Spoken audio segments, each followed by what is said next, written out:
नमस्कार welcome to Odia cook food style. आजिर recipe paneer पोटल कषा। जदि आजिर रेसिपी आपण मानंकु पसंद आसिबो तेबे वीडियो को लाइक करिवे शेयर करिवे। मो वीडियो रे नुआ थिले चैनल को सब्सक्राइब करंतु। तेबे चलंतु स्टार्ट करिबा आजिर रेसिपी।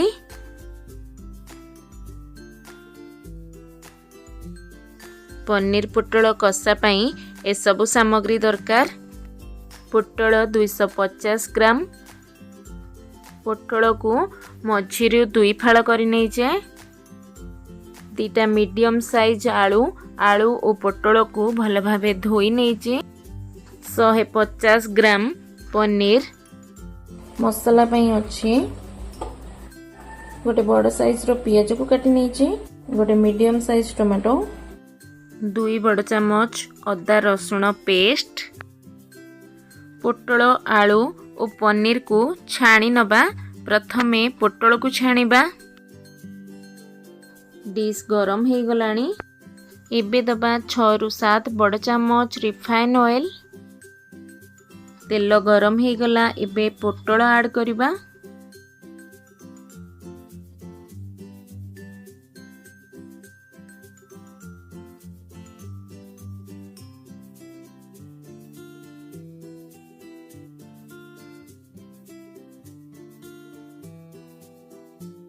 पोटल अधा छाणी हो गला। एबे इथरे ऐड करिबा आलू।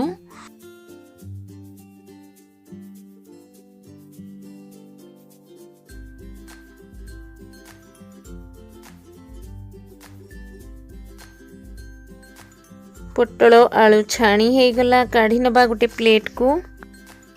एबे पनीर को छाणी नबा।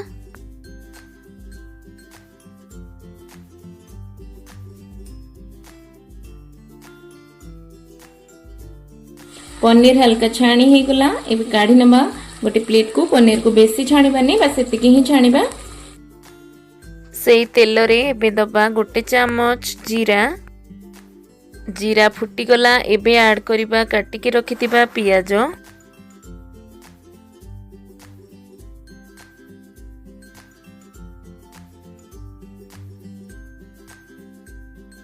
पियाज भाजी गला। एबे दबा अध छोट चामच हळदी गुंड।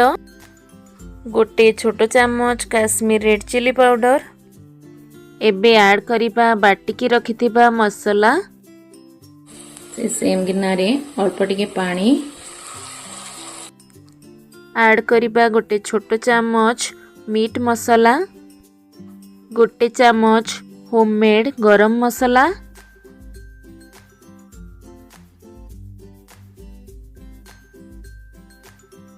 मसाला आधा कषी हो गला। एबे इथरे ऐड करिबा काटी के रखिथिबा टमाटो।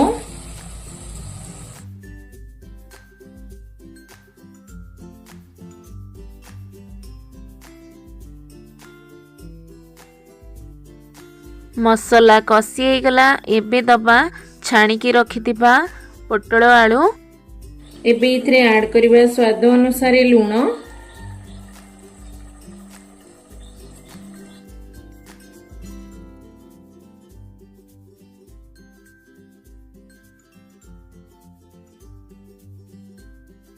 पाँच रु 6 मिनिट कुक करिबा। मझरे मझरे लीड काढ़ी चेक करुथिबे आ कसी नबा।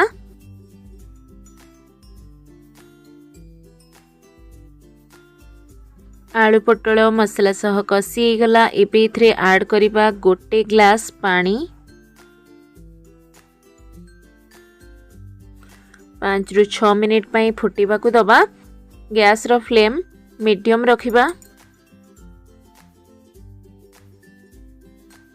एबे इथरे ऐड करिबा छाणी की रखिथिबा पनीर।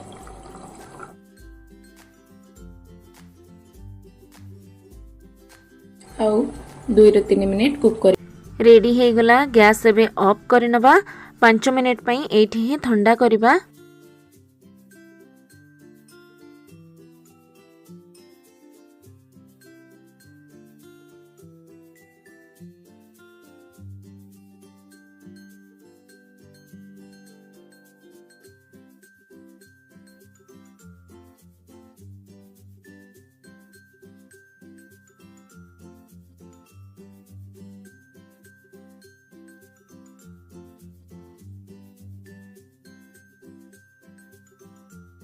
आजिर रेसिपी आपण मानंकु केमिति लागिला निश्चय कमेंट रे जणैबे। रहिली देखा हबो पुणी एक नुआ भिडियो रे। नमस्कार।